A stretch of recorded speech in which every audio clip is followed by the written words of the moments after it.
Good evening, everyone. James Molesworth, Senior Editor at Wine Spectator, here for another edition of Straight Talk, our twice-weekly series on Instagram Live TV.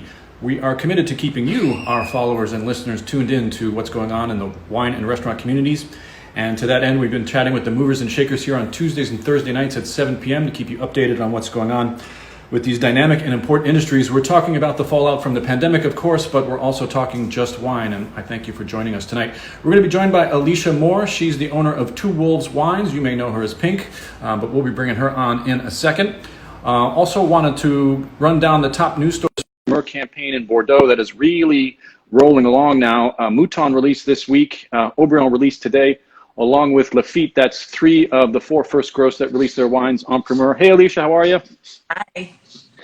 Three of the four first gross that released their wines en primeur. Remember that Latour does not. They've all released within 6 days. That's essentially light speed for Bordeaux. We've also got Angelou, Pavie, Lynch-Bage, Valandreau, Bechevel, a whole bunch of others out. The market seems to be settling at about 30% less than the 18s. We've got continuing coverage on winespectator.com. You can see all the release prices as they come out. And one other item from the week, if you missed it, Ferrari Carano has been sold. That is a big winery. They do about 120,000 cases of Chardonnay, 230,000 cases of Fumé Blanc.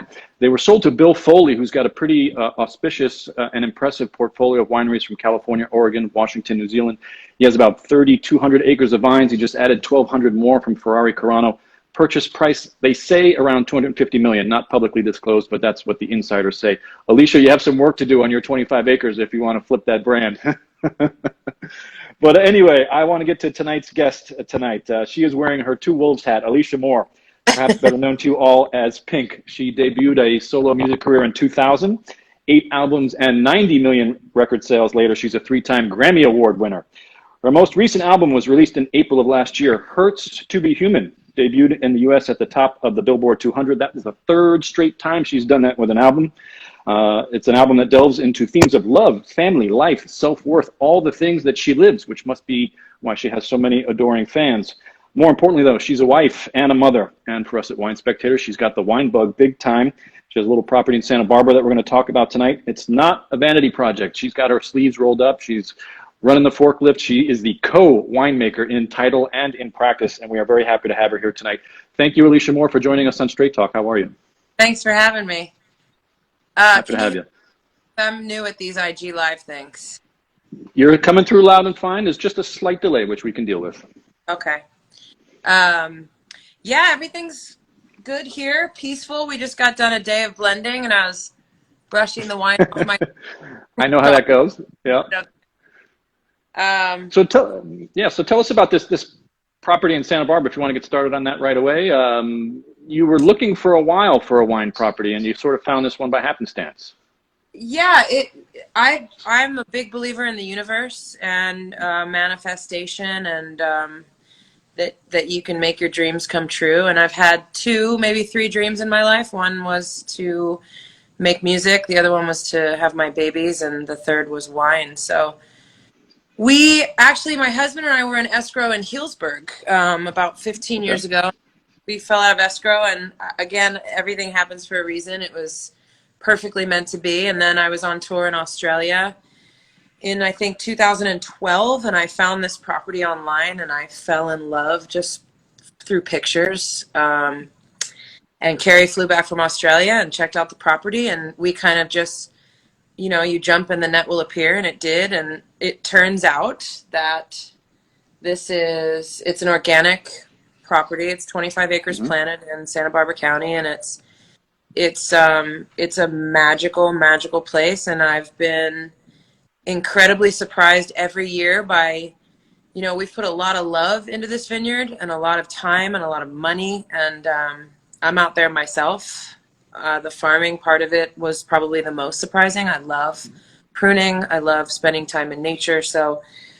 And I love the whole process of all of this. So the vineyard is really loving us back. The vineyard is, especially, we just did a vineyard walk this morning to kind of check out 2020 and what it's looking like. And it's the best it's ever been. It's so alive here and wonderful. And,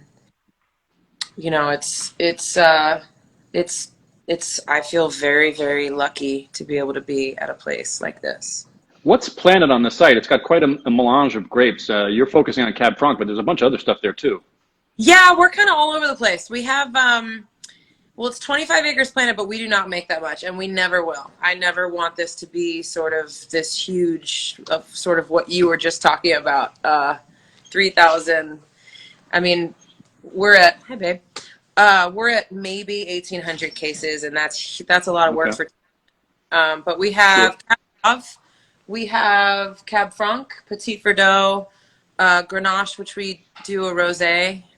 We have Semillon, which we do a really cool skin contact Semillon. We have a Hmm. Graciano, which we thought was Mourvèdre, which is Graciano. There's now Hmm. Carbonic Okay. Graciano, really exciting.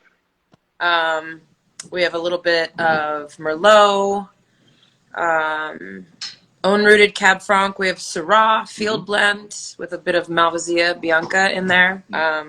We're kind of all over the place, but the idea is that I'm a purist. I'm absolutely a purist when it comes to certain things, but I also love, I know enough to be dangerous. This is only my seventh harvest that I'm going into. So, and Allison Yeah. graduated Davis, so the relationship between the two of us is really unique because I don't know the rules, so I can break all of them, and she knows Hmm. which one to tell me I can't actually do. Yeah. Allison is your co-winemaker, so you get to do fun stuff and break things and make a mess, and then she's got to come in and make sure that everything's safe to get into a bottle. But you're selling off some fruit too. You're not keeping everything, right? You're just selling off some stuff and keeping what you want to play with.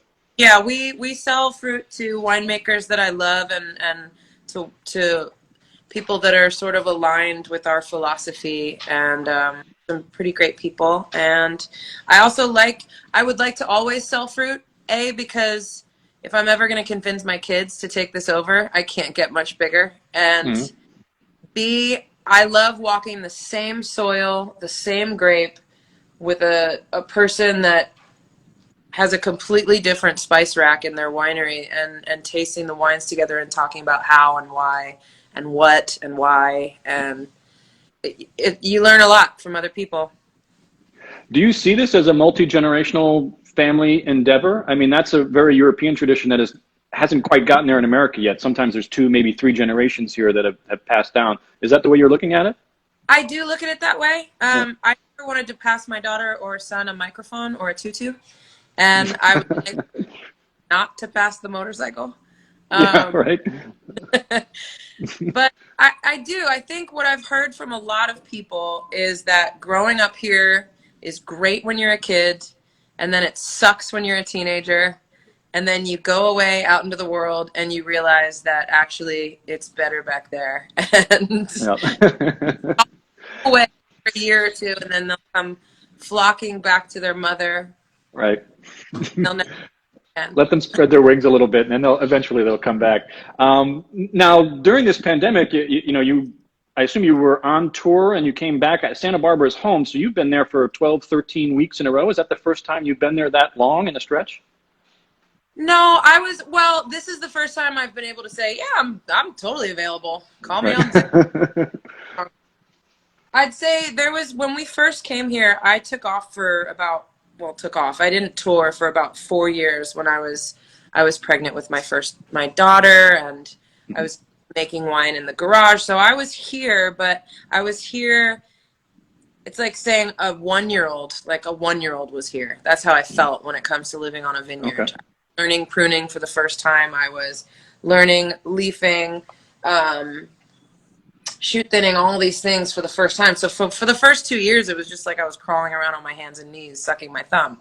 Hmm. But now is the first time where the other day I was coming home from a protest and I was driving up the driveway and I looked around and thought, I've been here the whole time. And I know exactly when the rain was. I know exactly what shattered. I know, because it is hard when you're touring and you're doing two different things, and you're in and out. It's hard to keep track of the weather. And it's really nice to be here. And you told me the other day you've started a sourdough baking operation while you've been locked down as well, like everyone else. At it. And now I am a sourdough muffin. One of the things you told me that you want to do, even when you're on tour, is you want to make sure at least once a year you get to another wine region to sort of get some self-edification. Your last visit was in Bordeaux. Tell me about that.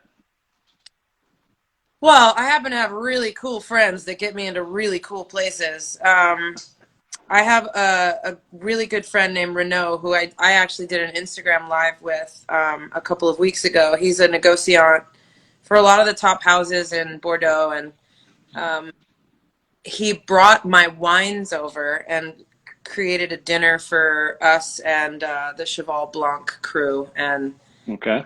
we had two No, no wolves. pressure there, right? Fine. He sets me up a lot in that way, but we've had awesome visits. We do trips where we concentrate on varietals and small producers. We do trips where we concentrate on biodynamics, and one trip was just about Cab Franc. One trip was just trying to understand biodynamic and sustainability. And the last couple of trips have been canceled, unfortunately, but it is my favorite thing to do.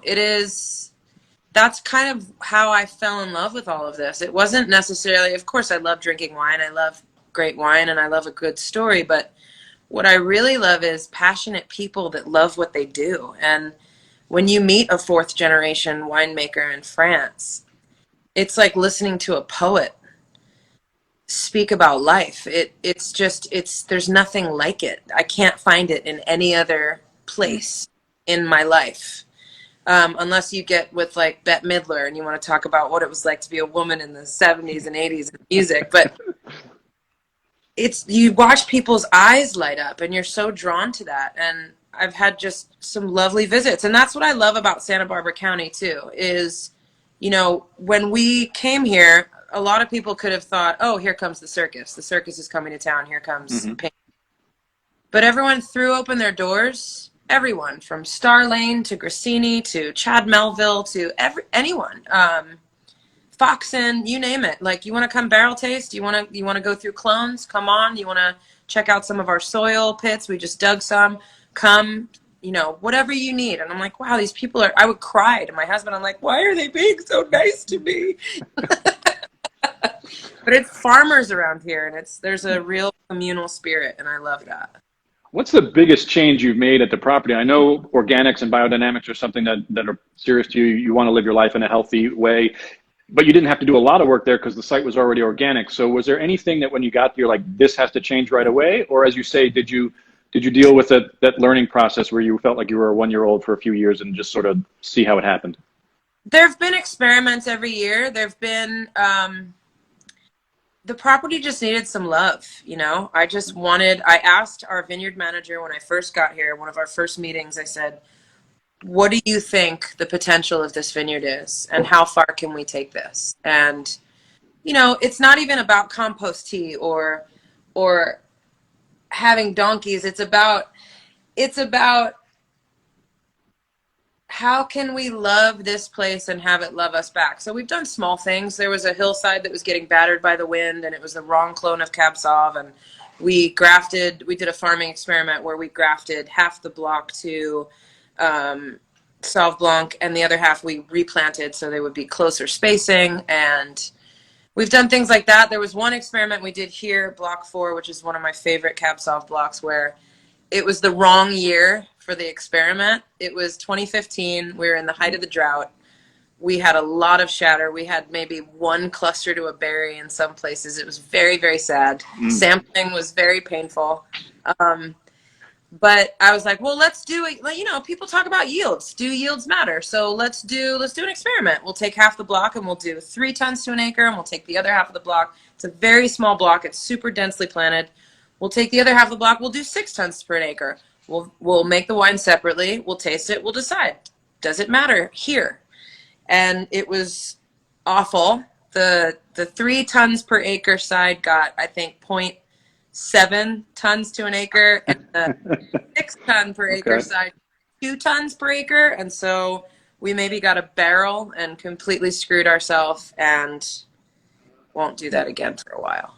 So this is why Alison, your co-winemaker, wants to keep you out of the vineyards and stop experimenting. She needs some fruit to work with, right? We also tried 100% 10% whole cluster Graciano that we'll never do again. Okay. Well, it's fun to push the envelope with this stuff. You have to learn a little bit. I get it. I always thought that it took about 10 years to learn a vineyard. You're 8 years in. Do you feel like you've grown up with the vineyard now where you're at a point where you're getting a handle on it? I do, and we were just talking about that today. So when I first moved in, we dug soil pits. I just wanted to understand. I wanted to have somebody that knows soil, understand what's going on here. Now tell me what to do or what's happening. And we just did it again last year because I want to know why a vine right here is incredibly vigorous and then the one next to it is not at all. And I'm not talking about eutypa. I'm not talking about disease. I'm talking about just why in the same section are some vines working and others struggling? What is the soil? And now that I understand soil makeups and all this stuff, so I am learning. We planted an additional 7 acres after we tested the soil where it was the prime soil for our grapes, and just the wine that we're making now is like there's something to digging deeper. We're chatting with Alecia Moore. She's the owner and co-winemaker at Two Wolves Wines, although she's drinking her cerveza right now at the end of the day. Last question for you. You have to plug those earrings. I saw a few reader comments go by on your earrings there. Those are pretty special. Tell us about those. Thank you. They're paper. Okay. Pretty. And Yeah. have my glasses on. Teresa. Oh my God. Do you have glasses, babe? I need glasses. Shoot. Hold on. That's okay. I can vamp. I don't know. Teresa somebody. Okay. But they're made out of paper and they make me happy. They're very cool. Well, I want to thank you for taking the time out. I know you have a busy schedule. Even in lockdown, we have busy schedules. So we appreciate you taking the time to join us on Straight Talk tonight. Thanks for joining us. This is a crazy time, and I would be remiss if I didn't say at least something about that. Yeah. Allison and I were talking today about how, just being a female in this industry, there's 10% of us. And so I think there's a lot of room for growth and diversification. And I'm really excited to be a part of that. And I appreciate what you've been posting on your page. I really appreciate you. It matters. And I think we all just have to come to the table and keep having uncomfortable discussions and keep talking and keep breaking bread together and drinking good wine and just try to come together and love each other. So thank you. If you can't have the conversation, it means you're not going to advance. So if you're just going to discount someone for different views, I think we've got to learn to come together to fix this, and I appreciate your words on that. I think food is what brings people to the table, and wine is what keeps them at the table. And if you've got people at the table with wine and food, you will figure some things out, and so that's why we just want to talk about wine here at Wine Spectator. So thanks for joining us on that topic. Let me just wrap up here. For continual coverage of the wine and restaurant industries and how they're reacting to the coronavirus pandemic, plus ways that you can help as well, you can check out our website, www.winespectator.com. Obviously, for all the latest wine reviews, recipes, lifestyle, and more, there's the magazine. In the meantime, we'll continue these chats on Tuesdays and Thursdays. Next week, we've got a full schedule. Bill Terlato will be on Tuesday. He's the CEO of the Terlato Group. They handle Gaia, Chapoutier, a couple other major brands. He's got an interesting perspective on the market. That's Tuesday at 7 with my colleague, Bruce Sanderson. Wednesday, I'm jumping in at 1 p.m. for a special edition with Jean-Charles Caz from Chateau Lynchbage in Pauillac. He's building a new winery. He's got a giant hole in the ground, and he's trying to fill in quickly for this coming harvest. He's also just released his 2019, so we'll talk about En Primeur. And then on Thursday night, we'll be back to our regular scheduled time at 7 p.m. I'm bringing on David Duncan. He's an owner of Silver Oak, Ovid, and Toomey, 3 pretty distinct and different California wineries out there. So we will keep it going. In the meantime, thanks again for Alecia joining us tonight. Two Wolves Wines, co-winemaker, and many other hats, including the one you have on right now. Stay safe. Stay healthy. Enjoy a good glass of wine or a beer, but then go back to wine. Okay. Have a good night. Cheers. Thank you. Bye.